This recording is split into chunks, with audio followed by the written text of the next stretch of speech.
vrai dire, c'est une toute nouvelle technologie. La procédure n'a pas encore été validée. Si on lui incorpore cet implant dans le cerveau, je ne peux strictement rien assurer. Ni même et surtout qu'il y ait des effets imprévisibles sur le cerveau.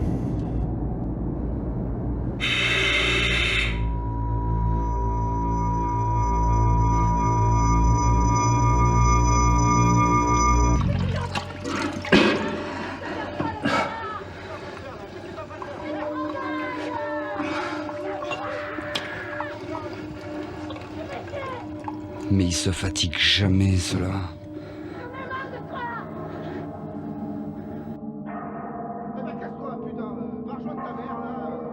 Toute la journée.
Putain, tu peux m'expliquer ce bordel là? Si tu m'éteins cette télé là, on s'entend plus crier, merde.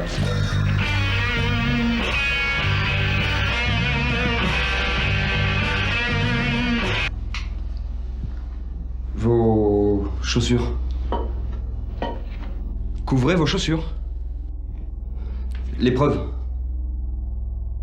C'est qui lui? C'est le médecin légiste. Le médecin légiste? Ce gamin en comme de pomme? Ça mourir de rire. Dites donc, pour être légiste, faut avoir l'expérience du nez. Je vous demanderai pourtant de sortir. Retournez vos tubes à essayer, laissez-moi tranquille, d'accord? Cependant, je vais être obligé de le notifier dans mon rapport, et si certaines preuves devenaient inutilisables, vous en seriez directement responsable, inspecteur.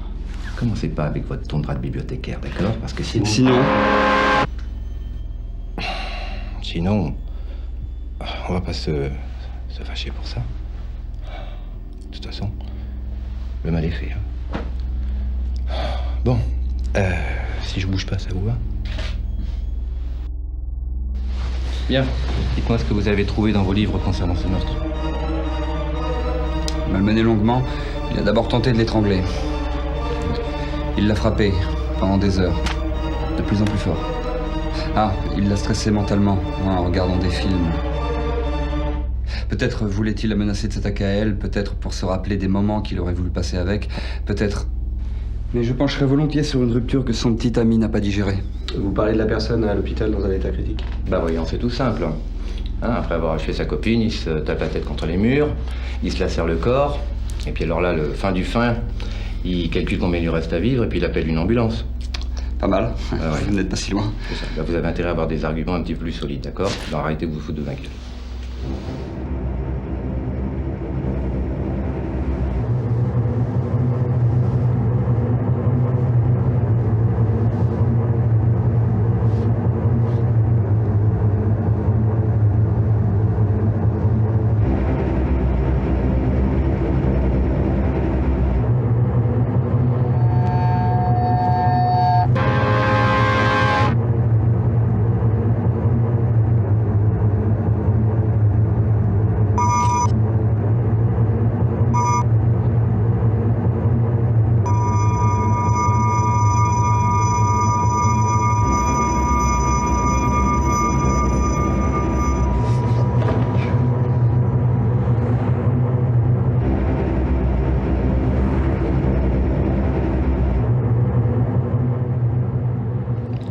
Un de mes collègues a émis une hypothèse.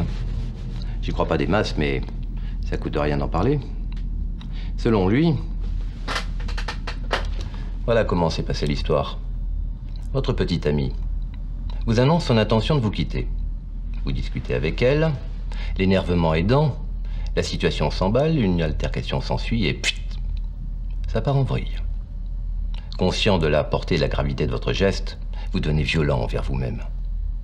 Vous faites une tentative de suicide et là, dans un dernier élan de survie, vous appelez une ambulance. J'y crois pas à cette histoire. Maintenant, d'un autre côté, en y réfléchissant à deux fois,